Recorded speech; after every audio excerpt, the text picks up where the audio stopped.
Hello, everyone. Hi. Welcome. I don't know if anyone's here. I'll find out right now. But happy President's Day, everybody. I'm here. Let's see. Does it even? Oh, I am live. Okay, cool. Happy President's Day. And I hope everybody is having a good President's Day. I hope you are enjoying your time off if you have it, or working if that's what you have to do. We all have to do what we don't like sometimes.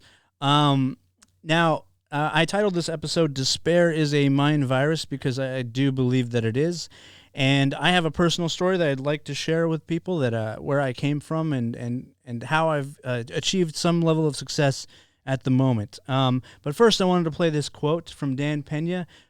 Actually, it's really from Carnegie, but I think it's a valid quote that I think people should hear. Oh, and by the way, that was music from Johnny Selbrede, JonnySelbrede. Very funny guy that I actually usually quote his jokes on social media because I find him hilarious. And he's not a comedian. He's a musician that just makes awesome music. And I believe in sharing people's music that I enjoy, that I think are just cool people. But anyway, let me play this quote really quick. It's only be very short. Andrew Carnegie, arguably the richest, most successful entrepreneur of all time. He said the best thing that you can have for a child is him to be born into poverty. And I agree. And I also agree with that because I was born into poverty. Hello, everybody. Hey, what's going on? I was born into poverty myself. When I was born addicted to heroin. And I talk about this on stage. I have jokes about it, but it is real. And people always ask me, is it real that you were born addicted to heroin? And I said, absolutely. I was 1 pound, 7 ounces. I was premature as a child. And I do remember what it was like growing up. My mother was, we lived all over the place. We never had a home. I never had possessions, really, because usually you'd have to abandon them in the middle of the night because we'd be kicked out of it. If we had an apartment, we'd be kicked out very fast. Because, you know, when you have a mom that's on heroin, she doesn't like paying rent, Heroin's number one.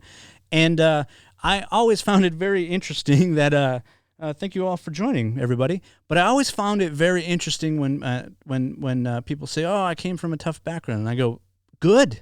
That is probably the best thing that could happen to you because it gives you motivation. It gives you drive. It gives you fire, right? As I like to say, take that chip on your shoulder and turn it into and put it in your furnace.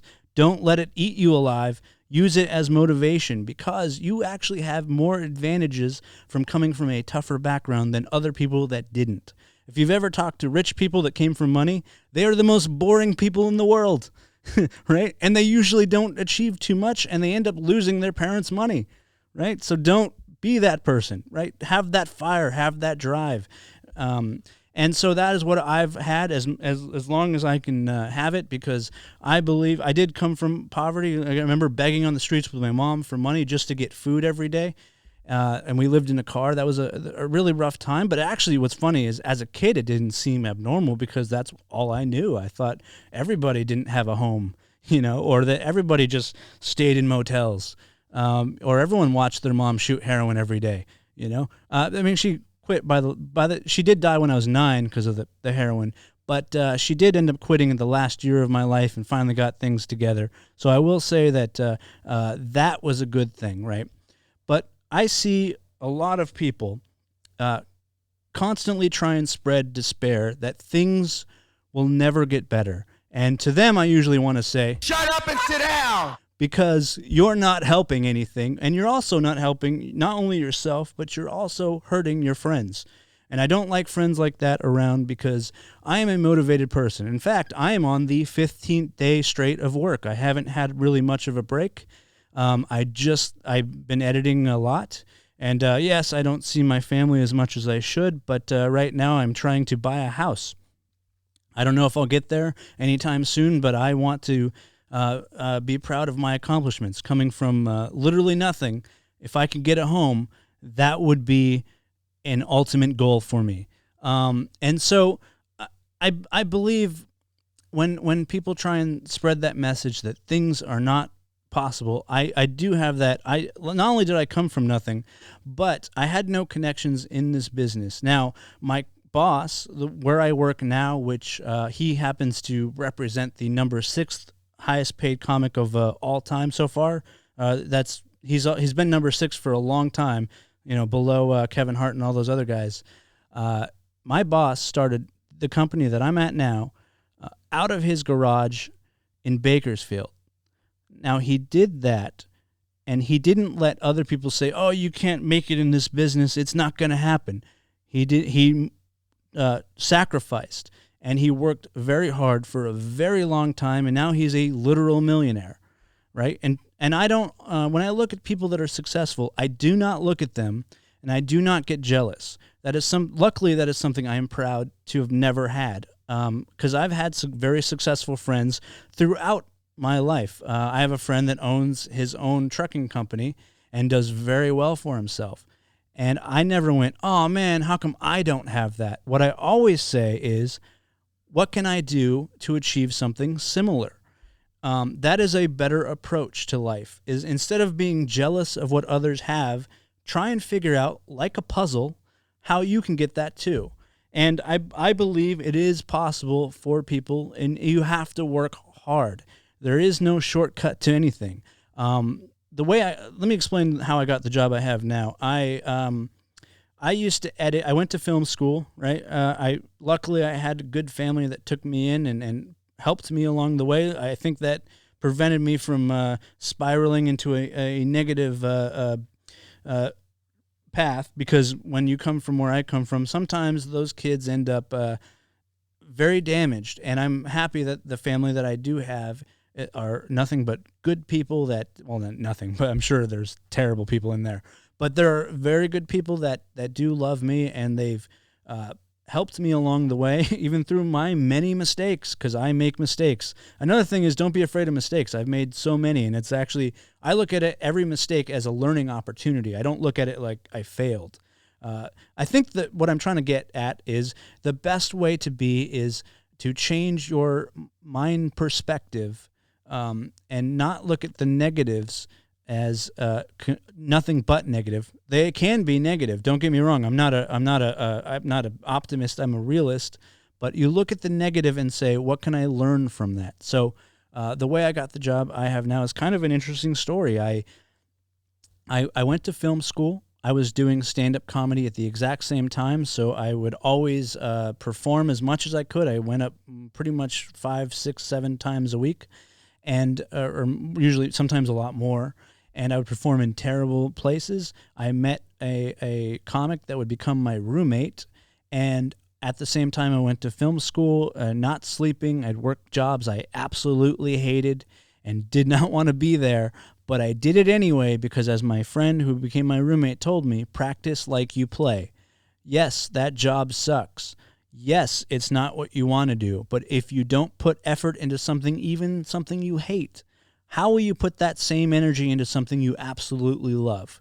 So from that, I just started editing videos and creating videos, because I had a camera, and it wasn't the best camera, but I made little documentary comedy shorts with that roommate.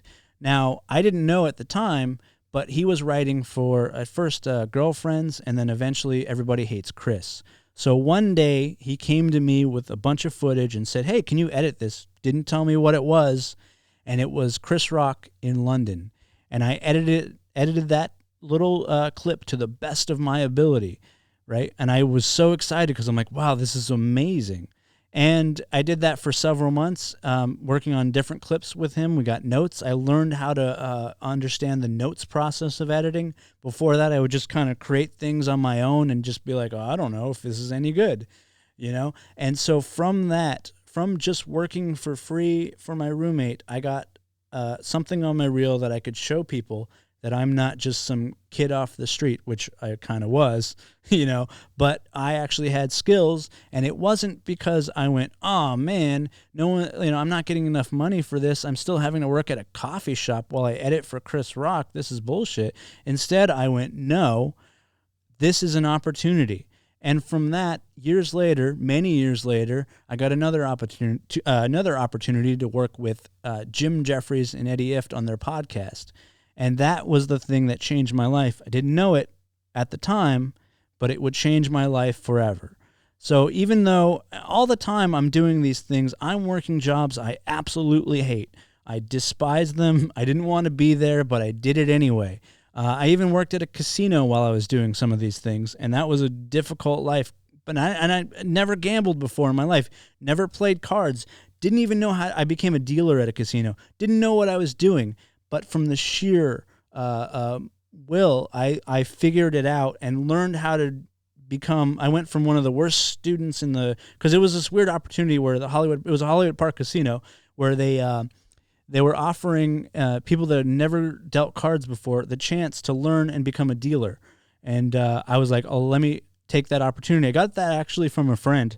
And what I did with that opportunity was I became proficient, not the best, but proficient enough to get the job. And I was able to slightly pull myself up from poverty with that job. Before that, I was barely getting by, and I was struggling every day.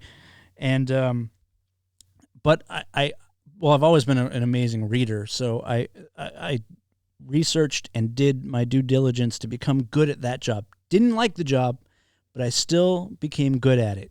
And then luckily, because of my brother, I got another opportunity to work on Nitro Circus. And that lasted for several months, and I made the most money I've ever made in my life. It was like, I was like, wow, this is like, screw you money almost, I've become middle class. And all that came from just taking opportunities when they arose and not being afraid of anything. And that's why I say, despair is the mind killer, because I could have, this whole time, I could have just went, oh man, nothing will ever work out. I have no connections. But instead, I worked hard to get what I wanted in life. And that job went away. And again, I did, this is the moment where I did fall into despair. That's why I know despair is evil. I fell into despair. I was trying to make it as a sound guy, but I researched and learned how to do it, and learned how to do other skills besides editing, that I didn't have production-wise, and worked on a couple of films, but I was going broke. My savings were about to run low. And just as things seemed at their worst, I got a DUI, I hit a wall, my car caught fire, I almost died that very night, and basically didn't even care if it had happened, but I really did. I just, at the moment, I thought I was going to be a loser. And I thought I was going to be kicked out of my place and become homeless again, which is my number one fear, which is why I work a lot. What I did was I just edited things randomly, put them online, and the comic Eddie Ift, who I had kept in touch with, was like, wow, you're a really good editor. There's an opening at my management company. Would you like to become an editor over there? And I was like, absolutely. And now I'm here. And through all the ups and downs, that's why you can never be jealous of what other people have, because you don't know what they had to do to get there, or the struggles that they had to endure. And in fact, that's why I say, don't be embarrassed of coming from nothing. It probably makes you more motivated than supposedly people that came from stuff. Yes, they have opportunities, but they don't have the fire that you can have, as long as you have a strong work ethic and a strong will to achieve something. So that's my President's Day motivation. I hope everybody has a wonderful President's Day. I was gonna keep this relatively short. It went a little longer than I expected, but I hope everybody has a wonderful day. And thank you so much for watching.